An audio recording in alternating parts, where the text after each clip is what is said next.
This podcast is brought to you by Free Buddhist Audio, the Dharma for your life. Our work is funded entirely by donations from our generous listeners. If you would like to help us keep this free, make a contribution at freebuddhistaudio.com/donate. Thank you, and happy listening. So I've got this task over the next 40 minutes to look at this question, is a guru necessary? Is a guru necessary? So I've listened to Bante's talk, Is a Guru Necessary, about 5.5 times in the last few weeks. I was joking with some friends that live here that the last couple of times I listened to it on 1.5 speed. You can speed up Bante in that way, because he talks kind of quite slowly and in detail. But interestingly, you do really lose something as well, which I'll try and say something about in a minute. My experience of listening to this talk over and over again has a bit of a tone of what I think might be necessary about having a guru.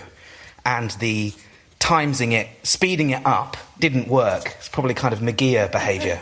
Bad idea. So I just thought I'd say something about the context of the original talk. So Bante was giving this talk in 1970, which is 53 years ago. Yeah, 1970. I wasn't alive in the 70s. My mum was born 1 year after this talk, so she didn't quite experience the 70s either. And my grandparents sort of were too old to experience the 70s. But from what I can tell, the 70s, at least in this country, were quite an alternative sort of time, at least for many people. I assume there were people getting on with families and having normal jobs and running banks. But when I think of the 70s, I think of people on retreats and being hippies and taking drugs and trying to find out what life was for. There's a bit of a kind of shake-up. Maybe that's into the 60s as well. So another thing that happened 2 years before this talk is that the Beatles went on their retreat in 1968, making retreats and the idea of gurus very much on people's mind. It would have been headline news. In fact, that partly ruined the retreat by some accounts of the Beatles. Some of them give up a bit early, etc., and for various reasons. But one reason might be that there was loads of press taking photos of them. So you see these headlines of the Beatles going to see the guru, being on retreat. And then 2 years later, Bante is giving this talk. The other thing that's happening around this talk is that it's 2.5 years on. In 1967, Triratna is founded. It's a year later that there's an order. So it's called the Friends of the Western Buddhist Order, and then a year later there is an order. I really like that detail of our history. Something of the vision of and ambition of Bante as well, that you start the Friends of the Western Buddhist Order, and then later on, a Western Buddhist Order. So this is part of a period of Triratna history where Bante seems to be working out what the principles of a new Buddhist movement is. So when you look around at that time as now, you'd find many different Buddhist traditions. Some of them, it's really, really important that there's a guru. Some of them, less so. Some of them probably don't use the language of guru at all. So I think by listening to this talk, you can kind of hear that Bante is trying to work out, is having a guru a founding, really important principle of Dharma practice, of Buddhism, or not? Do you see what I mean? Or is it just that that's the way that tradition does it? What's the principle? So in this talk, I think he kind of unpacks the principle. And, well, for the first part, I'm just roughly going to follow his structure. Yeah. So the way that he particularly unpacks whether this is a crucial principle is by trying to work out, firstly, what the principle is. What is a guru? And in true kind of style, he often has done this in other talks, he spends a long time saying what it is not. I've seen him do that a few times. It's not this, it's not that, it's not this, it's not that. And then I feel he quite briefly then says what it is and moves on. Partly, I think his style is that by pointing out what it's not, he's starting to get us to think. And it starts to point at what it could be. Yeah? So he does say there's 5 things that it's not, but 2 of them are quite connected. So I'm just going to say it's 4 things. So a guru is not the head of a religious group. The guru is not a teacher. The guru is not a father substitute. And the guru is not a problem solver. Okay? not the head of a religious group, not a teacher, not a father substitute, and not a problem solver. So one of the reasons I think Bhante is pointing out that it's not these four things is it might be what we think a guru is, or it might be what we want from a kind of guru-like figure. We might expect them to be the head of a religious group. I was quite surprised, and I'll say more about this in a minute. I definitely am expecting them to be a teacher, but he's not a teacher. The people that I've sort of looked up to, particularly over the last 10 years of being a Buddhist, maybe I could call them guru figures for now, although again I'll say more about that later. I've definitely related to them as a father substitute. That is not what they are, yeah? And that has caused problems, which I might tell you about. And also this thing about not being a problem solver. When I was listening to it, I was sort of a bit like, that's the number one thing I want from a guru. I want them to solve all of my problems. Or even if they can't fix them, I want to be able to blame them for it. Yeah? So I'll just go through each of these things that it's not and share mainly Bhante's thoughts and a few of my own. So firstly, the guru is not the head of a religious group. And as Sadhanandi was saying when she was introducing me, lectures from Bhante are very rich, and there's a few moments, like this one, where he's giving this talk at the end of a series in which he's already introduced several ideas. So he sort of skirts over them. So we need to understand what he means by group. So I've just tried to write short definitions for each of these terms. So when Bhante is saying group, he's saying a number of non-individuals organised into a power structure. He says more than that, but I'm trying to be brief. So a group of non-individuals organised into a power structure. So then we need to ask ourselves, what's an individual? Because he's just said it's a group of not that. So an individual, meanwhile, is creative, responsible for their behaviour, able to think for themselves. Bhante talks about the true individual, this kind of like the pinnacle of this individual, who's creative, responsible for their behaviour, able to think for themselves. The pinnacle of that, the true individual, is enlightenment or very close to it. So that would be a gathering of people well on their way to enlightenment or there. That would be a group of individuals or true individuals, and they would be a spiritual community. Meanwhile, you have people who are non-individuals. Maybe that means they're not that creative. They're not being particularly responsible for their behaviour. They're not particularly able to think for themselves. They're a group. So currently you might be thinking, I'm not sure about those people. We're probably roughly in that category quite a lot of the time. Yeah? So again, it's a kind of complicated teaching, or there's lots to it, this kind of group, individual, community. But it's sort of talking about group. People in a group define themselves by being a part of the group. I majorly define myself as a Buddhist. Majorly. I was at a dinner party recently with my girlfriend and a group of non-Buddhists, and they started majorly identifying me as a Buddhist. And I had a mixed experience of some of it I loved, some of it I didn't. But you see, I was like sort of pepping myself up by being part of a group, even in the example of being a Buddhist. Do you see what I mean? I was my identity was Buddhist. I wasn't quite able to just be myself, be creative, responsible for my own mind. I can, of course, be a Buddhist and do that. But there's something about the way I was talking around that dinner table that was quite like, well, let me tell you something else that the Buddha said.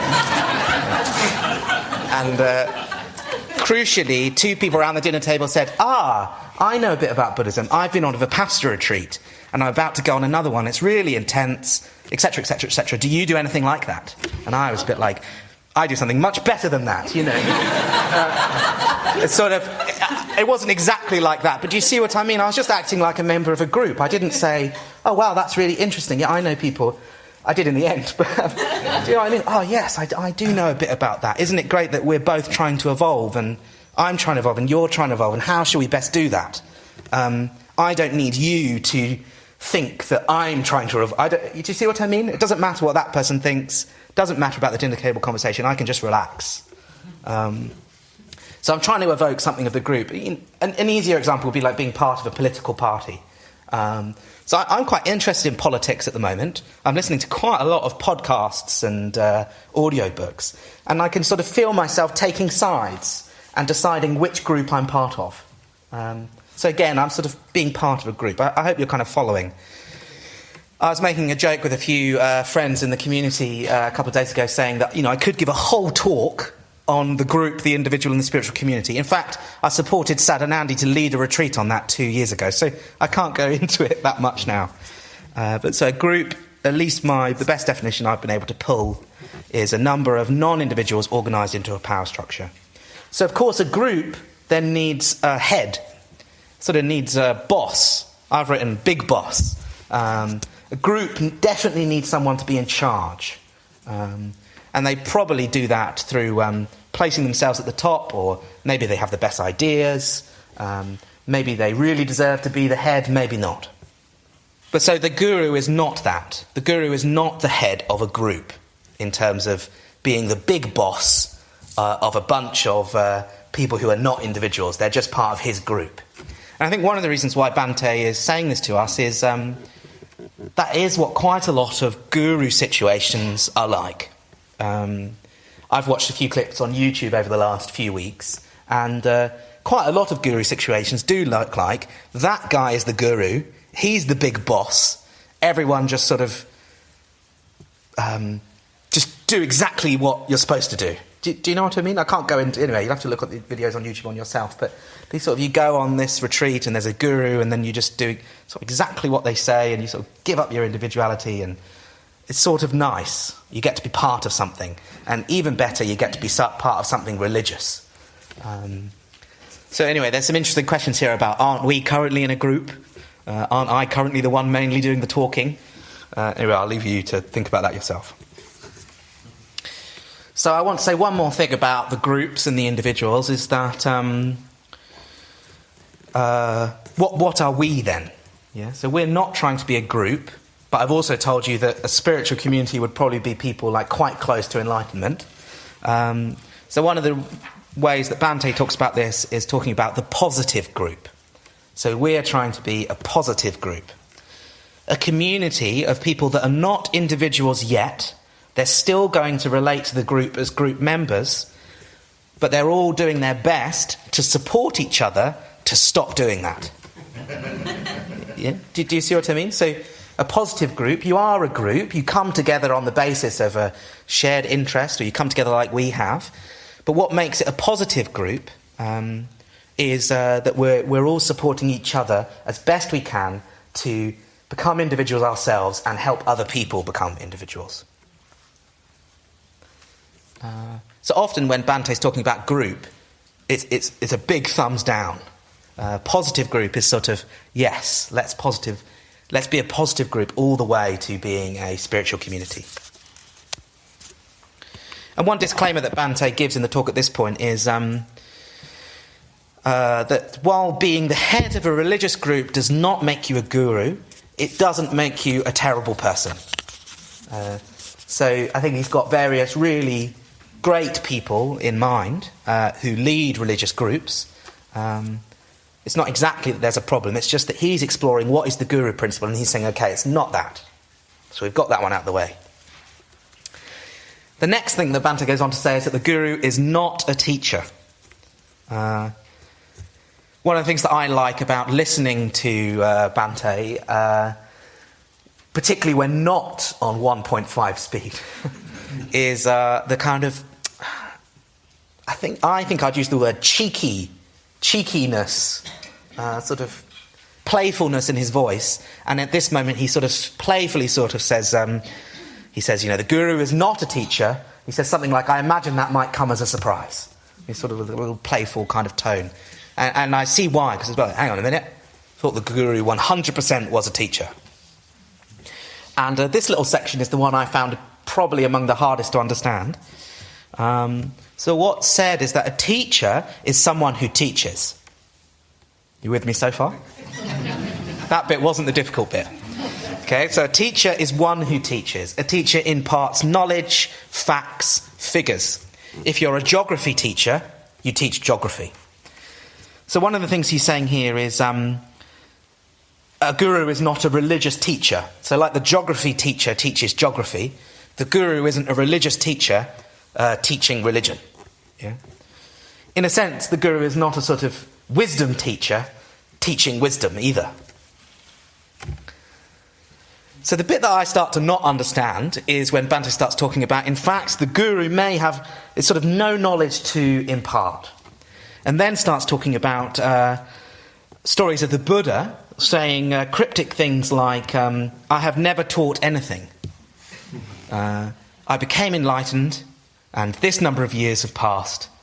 And have you noticed, I'm paraphrasing, that I have never taught anything? Right.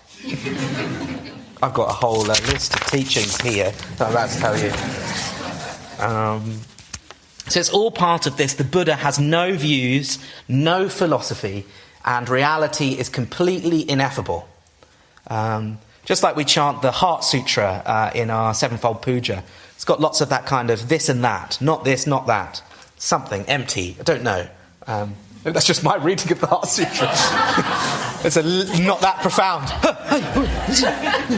Please, I just want to hold something. So this is in that kind of category of ew. No views, no philosophy. Reality is ineffable. Everything that the Buddha is teaching us is method, often the image of a finger pointing to the moon. Very, very beautiful moon last night. Have a look this evening. So if I pointed at the moon this evening, maybe I'll do this if I see one of you. I'll point at the moon. Don't look at my finger. Look at the moon. So I think it's that kind of thing. So a guru is only interested in the growth and development of the person in front of them. Let's call them the disciple.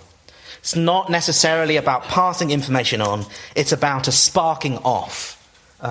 Maybe it's about finding a way for these general teachings, although there's no teachings. I'm looking forward to moving on from this one. These general teachings in a specific way. So one little example I have is that last week I was on a seminar here for 4 days with Vajratara. Vajratara is on the women's ordination team at T. Ratnaloka. And we were studying the Vimalakirti Nadesha. And at the beginning of the Vimalakirti Nadesha, we were exploring the Licchavi Yus, turning up in their beautiful outfits and parasols and umbrellas and offering their parasols and really beautiful, etc. And then one of them sort of asks how to make a Buddha field, and then we move on. And then I think when they get to Vimalakirti, there's a bit of talk about Buddha fields. You don't need to know this. I shouldn't have gone into it. The important thing is there's this long list of different kind of Buddha lands, Buddha fields that people could make, that bodhisattvas could make. So it's sort of like the practice of Kshanti would then create a Buddha land for all beings of patience, of Kshanti. Or practicing really deeply into Samadhi would create a Buddha land of Samadhi. And the way that Vajratara interpreted this, which is the only thing I'm trying to tell you, is that Vajratara said this thing that I found really moving, and I think speaks to this not being a teacher. She was talking about that because of the T. Ratnaloka project getting bigger, and there's quite a lot of money coming in, they're having to tighten up their sort of paperwork. So she's having to write a job description for herself, so that if the government asks for it, she's got a job description. And so she was saying that one way she could write that job description is meeting up with young people, meeting up with not so young people, people who are interested in Buddhism, mainly women, not always, that sort of thing.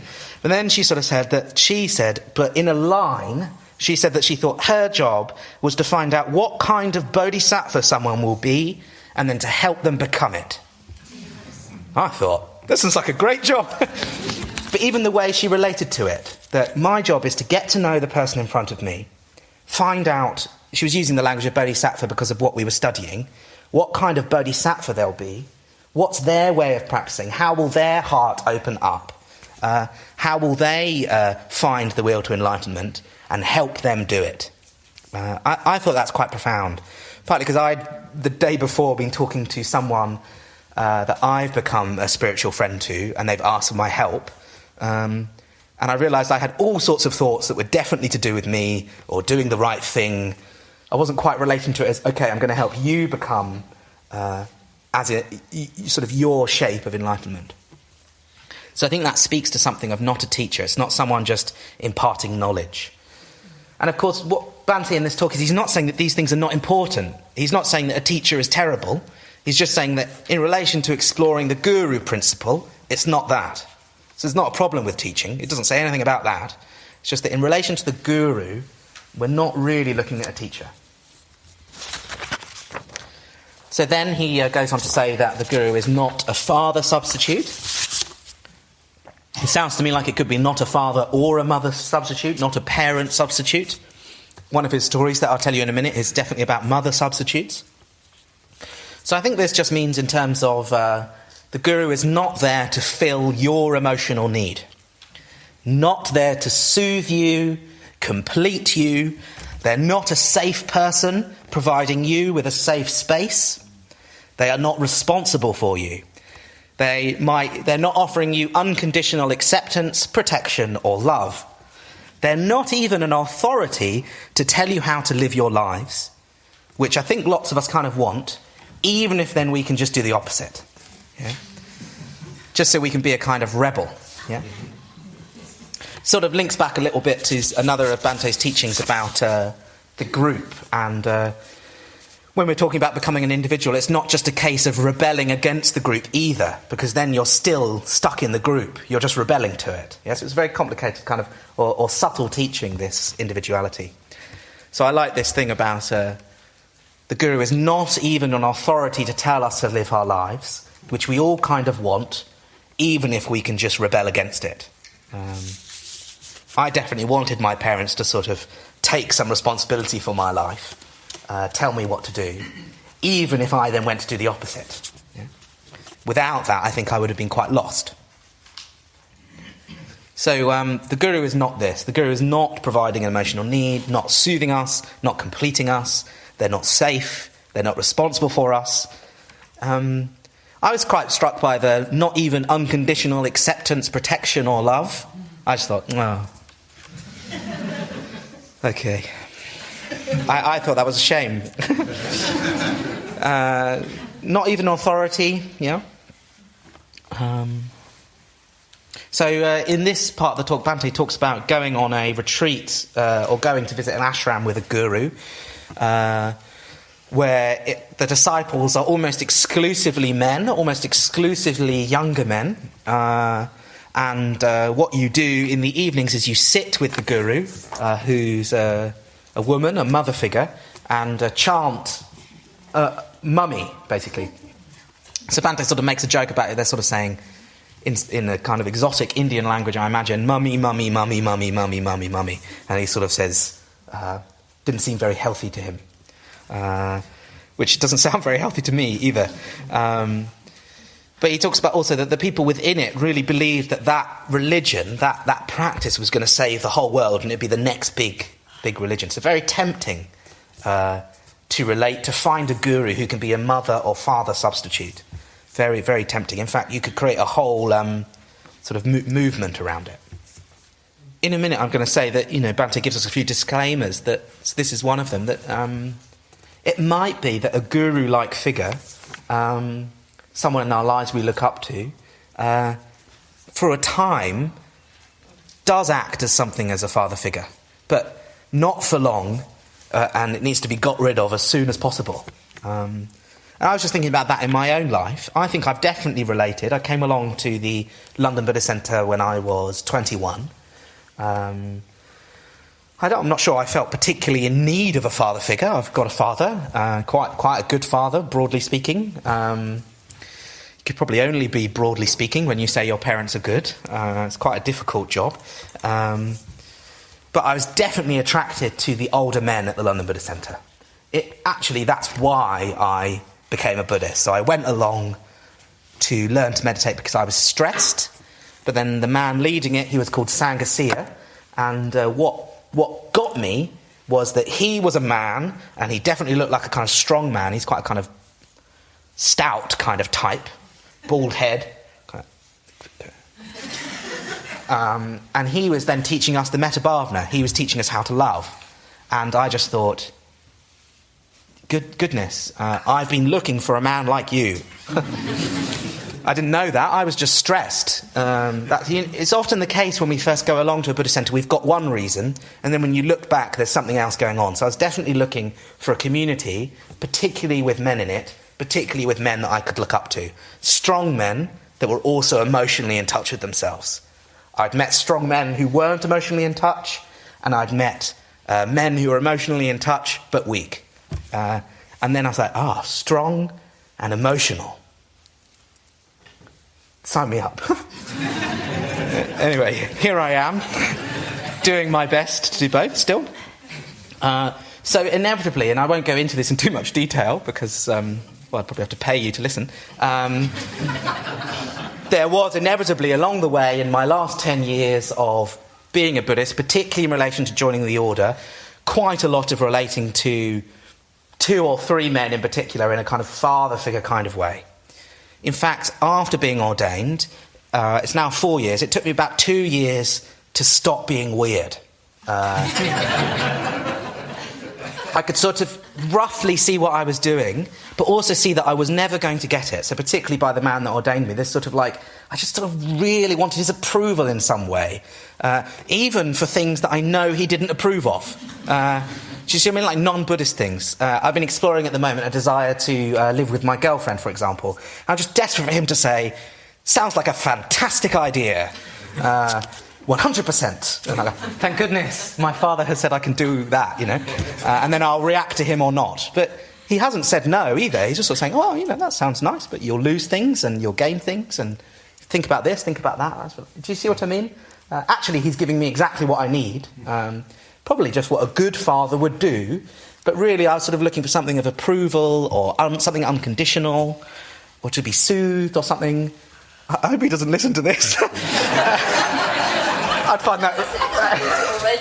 I mean, he does know it. We've talked about it anyway.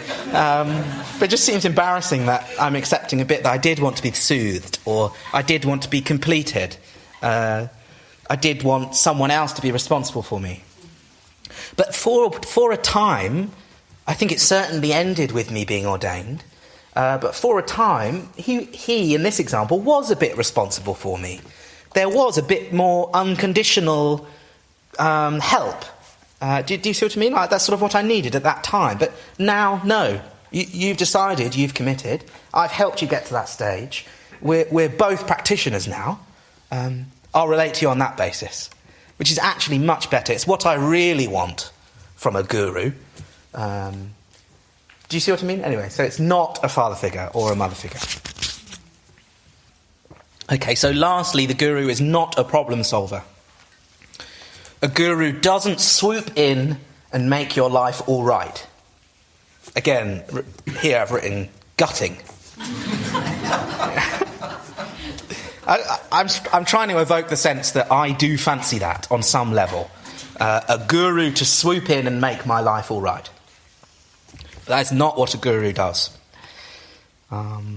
I was saying earlier, it's not even someone who either fixes things or we can blame things for not fixing. I remember saying to Vidyadhaka something like, why didn't you tell me this was going to be so hard? In one angry conversation. He actually said, I did.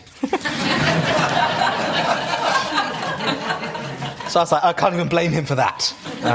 He did tell me. Maitreya Bandhu spent the first month of our ordination course that I was on 4 years ago before we were ordained. Every evening he said, you can leave. We won't judge you. Leave. If you want to leave, leave. It's really hard. You're going to join the order. Things that you don't even know about will come up and you'll find them hard. You can leave. And we just all thought... You've got to say that, haven't you, Maitreya Bandhu? And then within a week of being ordained, I thought, right, he was onto something. Something has changed now. He told me, but yet I still got a bit cross at him later in the course. You didn't make it clear enough. He said, I literally every evening was trying to evoke all the problems that could come up. Do you remember? It was really depressing. I was like, oh yes, you decided to stay.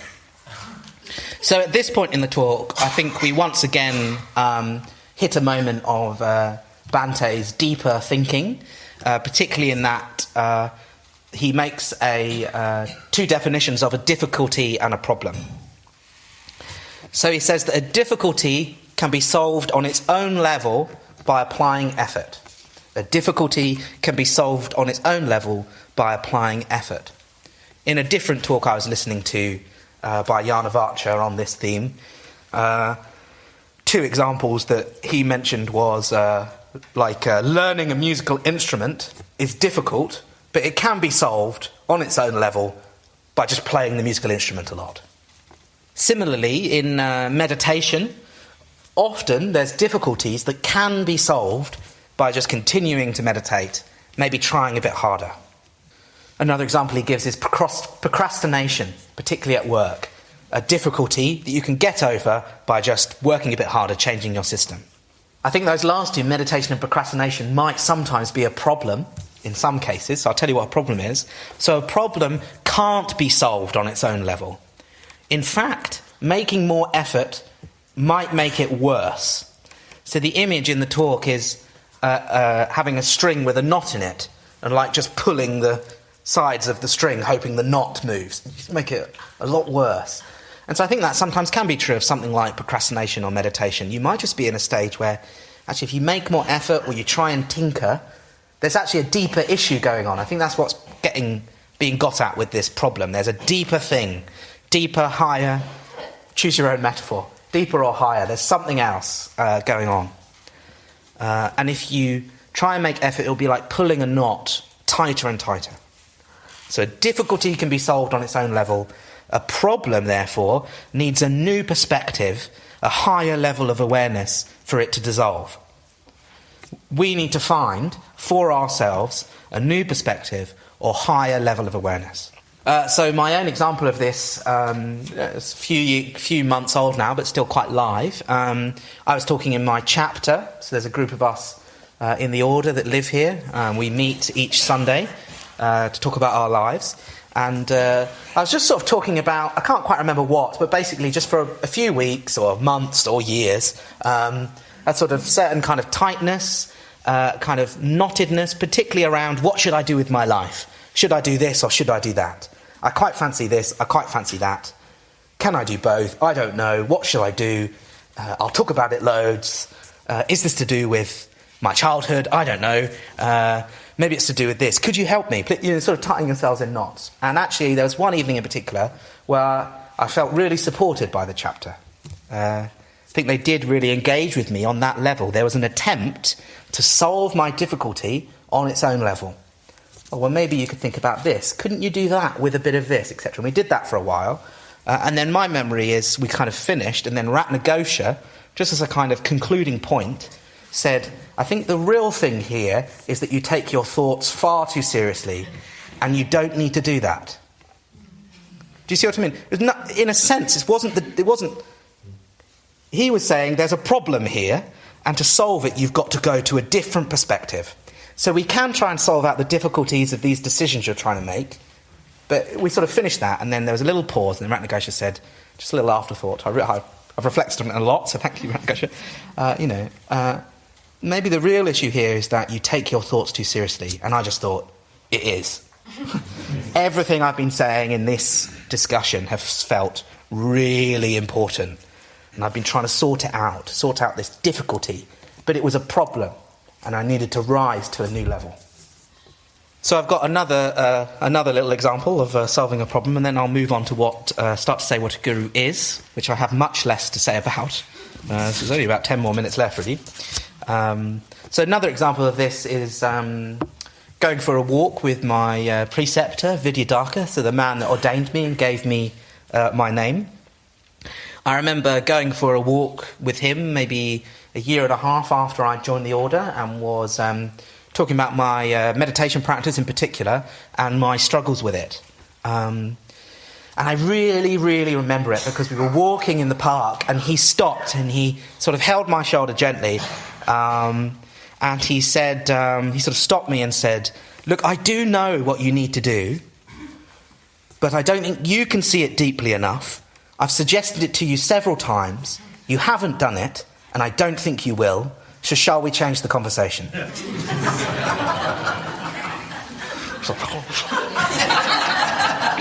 mean, it was very friendly. It was direct, and it was kind of playful, but it was sort of like, Kshantikara, we've talked about this a lot. I've given you lots of advice. I've tried to solve your problems for you. I'm not going to do that anymore. I'm going to point out that you're not doing it. What would you like to talk about next? Yeah? We talked about that.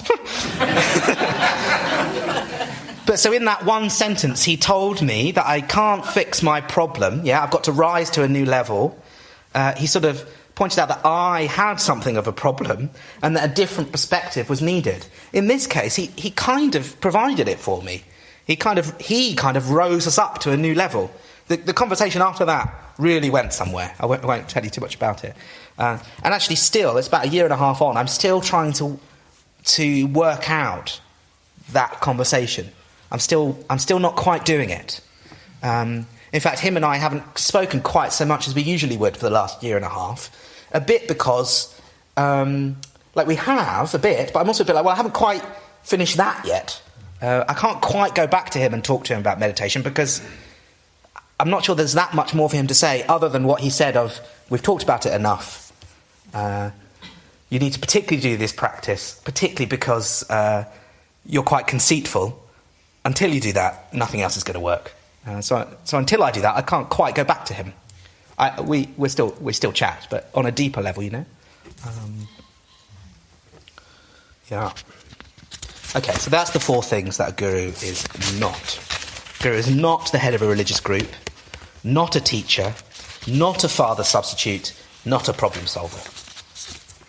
So in the original talk, Bhante talks about that the guru may sometimes, on occasions, be what he is not. Yeah? Which is sort of a bit classic for the Buddhist path. So although he's saying the guru is not these things, it's like he's not these sort of things as such. It's not this crucially. But a guru may be a father figure for a time. A guru figure may teach. In fact, in our tradition, that's sort of quite likely. But it's not their main function. It's not what they are. It's not what the guru principle is. So I think I've managed to boil down, with Bhante's help, that a guru is really one thing. Ultimately and crucially, there is one thing the guru is. And it's in 2 parts. So the guru is one who stands on a higher level of being or consciousness than us. So that's the first one. The guru is one who stands on a higher level of being, consciousness than us. They are more aware, more evolved, more developed. Part 2 is an and we are in contact with them. Then you've got yourself a guru situation, potentially. Yeah? Someone is more advanced, more evolved, more aware, more developed. They spend more time on a higher level of consciousness than us, and we are in contact with them. So I'll briefly unpack those 2 statements, and I think that shows us the necessity and brings the talk to an end. So one who is more aware, more evolved, more developed than us. So this means that we're not all equal in the spiritual community. So we have equal potential. We all have the kind of equal potential. The starting point perhaps is equal. We could go into that in more detail, or let's not. But we don't have an equal realisation of that potential. So within us all is the potential to be enlightened. That's within everybody here. Some people here have done much more about it than you. Yeah? I guess in some people's case, maybe there isn't. Maybe they really are the person who's done more about it than anyone else. I won't point anyone out. So I think that can be quite a challenging perspective, that we're not all equal. There's equal potential, but not equal realisation of that potential. I pretty much agree with that statement. Some people would not. For some people, the idea of equality, that we're all equal, is a very, very strong point of view. For me, it's not particularly strong, but I still find it difficult. It's a bit in the Megillah story that Sabnandi was saying. I sort of can't quite, when push comes to shove, fully listen to someone, even though if I know they've got more of a sense of things than me. I've got to kind of work it out for myself. And part of that is good. You've got to work things out for yourself. Part of it is me thinking, well, I'm really good as well. We're at least equal, sort of thing. So if there are people who are more aware, more evolved, more developed than us, then we're not all equal. So we do need exemplars. We do need people to show us the way. There's a line, isn't there, in the Threefold Puja about the Buddha of being a shower of the way. And I've definitely needed that in my life. I've needed people to show me the way. I remember the first time I joined in with a ritual here in this shrine room. I'd been on the retreat for a few days. It was a 10-day retreat. I didn't know there was going to be rituals. In my mind, it was a sort of meditation and talking retreat. And there was silence and ritual, which surprised me. And I found it all very strange, the chanting, going up to the shrine. I sort of had the view of like, oh, this is ruining my new hobby.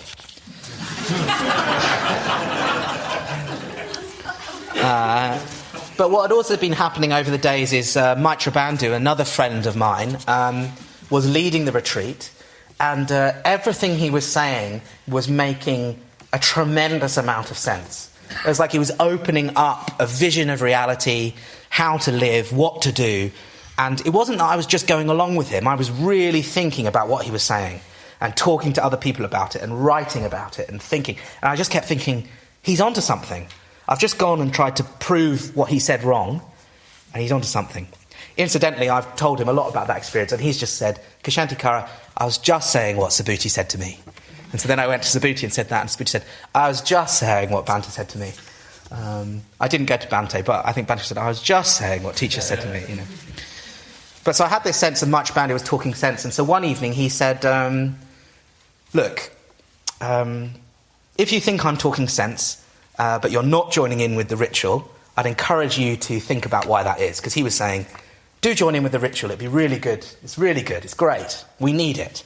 We need reverence, we need devotion. Join in. And I was thinking, no.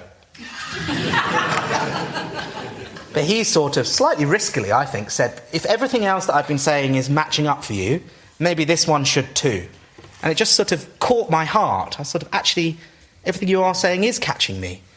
I'll make that jump into a slight higher consciousness or a new kind of awareness or a new thing to go up and bow.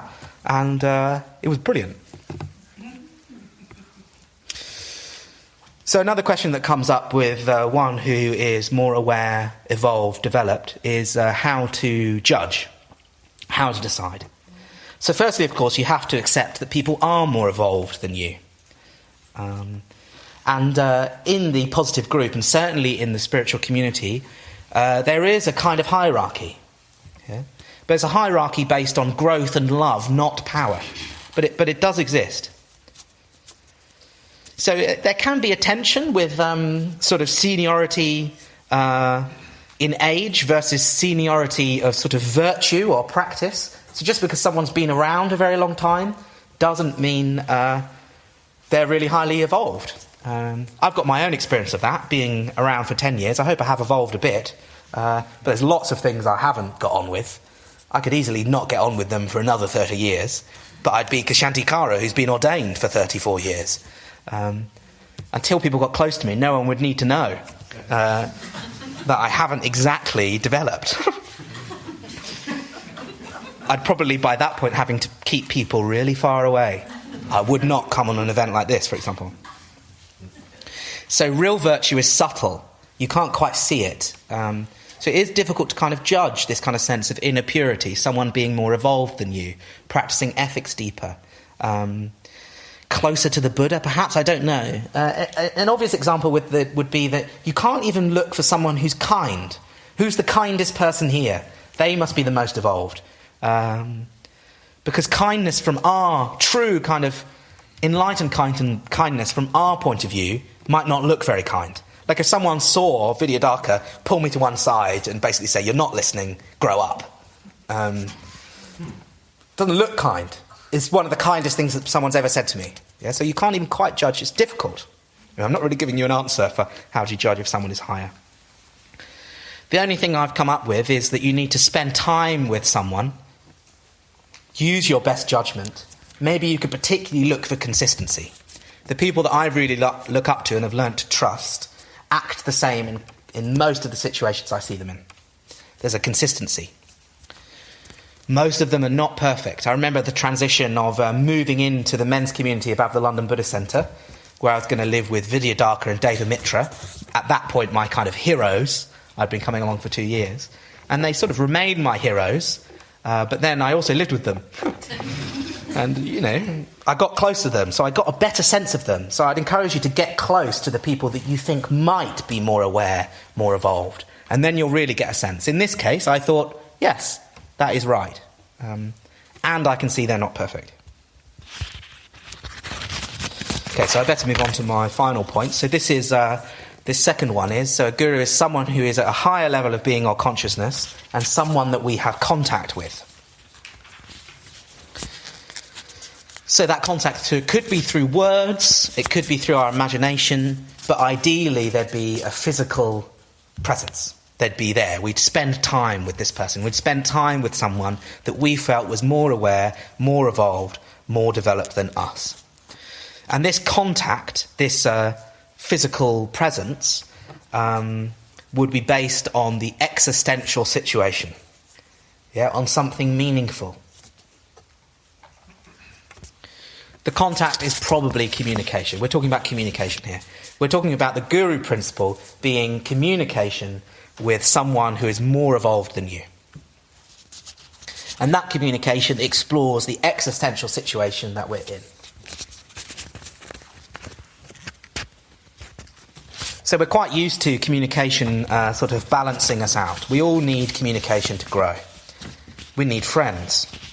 Through friends we can correct our one-sidedness. We can become more whole, more complete. A good friend can point out your faults in a way that helps you grow, and they can also rejoice in your positive qualities in a way that helps you grow. So through communications with our friends, we sometimes call this horizontal communication. We can kind of gather ourselves together and become more integrated. Through communication with the guru, with someone who we feel to be more evolved than us, has more spiritual experience, etc., we then, with that having gathered on a horizontal level, we can kind of rise up on some vertical level. So I like this image of a kind of gathering together horizontally through some communication, particularly with friends and peers, spiritual friends. But then after that, a rising up, something that then moves it up, moves that all up.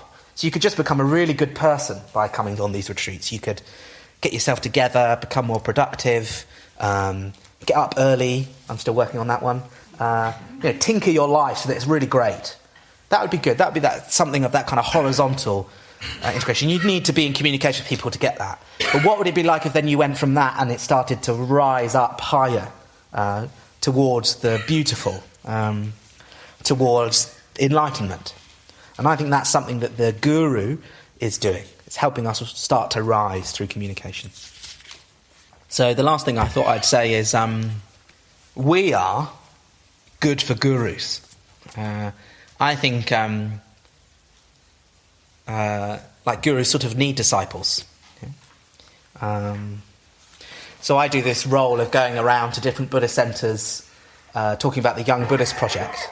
And quite often I end up saying to the order members in that situation, you really must get some young people here because they'll question you, challenge you, and bring you to life. You're just off meditating sort of on your own. You come together sometimes, maybe once a week. And I'll be like, it's not enough. They'll bring you alive. Having someone to ask you questions, someone to kind of bring in and up. It is worth saying, though, that a disciple might give a guru a lot of trouble. Yeah? But it brings both people alive. So we don't need to worry too much about the language of guru and disciple. I'm just using that because that's what this talk is using. What we're talking about is two people trying their best to be individuals, trying to be themselves in a path and a context of growth and evolution. Yes, you've got two people trying their best to be individuals, trying to be themselves, and they're doing that in a context of practicing a path of growth and evolution. They come into existential communication, existential contact with one another. If one of those two individuals is more spiritually developed, then you've got a guru situation. Yeah? That's all I'm saying. Perhaps a better way of saying is a situation of Kalyana Mitrata. Yeah, Kalyana Mitrata, translated as spiritual friend. Spiritual, of course, being a rough translation, and maybe not the best. Kalyana meaning beautiful, charming, auspicious, helpful, morally good. And Bhante tells us in this lecture that to evolve without any contact with the Kalyana Mitra is extremely difficult. He says it's not absolutely impossible, but much harder, and for most of us will not work. Yeah? So we're talking about two individuals trying to be themselves in the context of practicing a path of growth and evolution. They come into existential contact with one another, and if one of those two individuals is more spiritually developed, then you've got something of the guru or of Kalyana Mitrata, beautiful friendship. So how do we find Kalyana Mitras, or if you prefer, gurus? Well, you need to make as much effort as you can to evolve. You need to then put yourself in a situation where gurus might be found and wait. And stay receptive. Yeah? Got to make as much effort on your own to evolve as you can. Put yourself in situations where gurus might be found, wait, and stay receptive. So I'll just return to the question, is a guru necessary, and ask you a series of questions as my conclusion. So is a guru necessary? Is an existential communication with someone who has grown more than you necessary for your growth? Is a beautiful friendship with someone whose practice of the Dharma that is deeper than us a good thing to have in our lives? Do you need to come into a relationship with such a person, not based on an absolute faith, but on contact and receptivity? Is it necessary in order to grow to have people to look up to learn from, to be challenged by, to be inspired by? I think it is. We hope you enjoyed this week's podcast. Please help us keep this free. Make a contribution at freebuddhistaudio.com/donate. And thank you.